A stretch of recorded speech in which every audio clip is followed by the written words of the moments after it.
In this video, we're going to compute the sine of pi by hand. So if you have it memorized, that works as well. I'm just going to show you how to come up with it. So we'll start by drawing a brief sketch of the unit circle. So this is 0.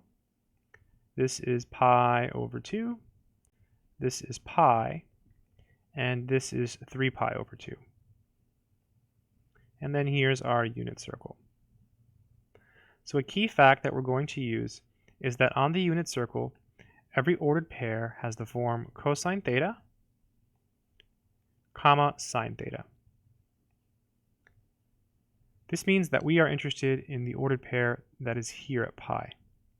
So because this is the unit circle, we've traveled a distance of 1 to get here.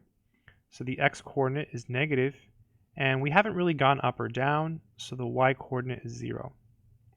So the sine of pi should be the y-coordinate here, which is 0. Therefore, the sine of pi is equal to 0. I hope this video has been helpful.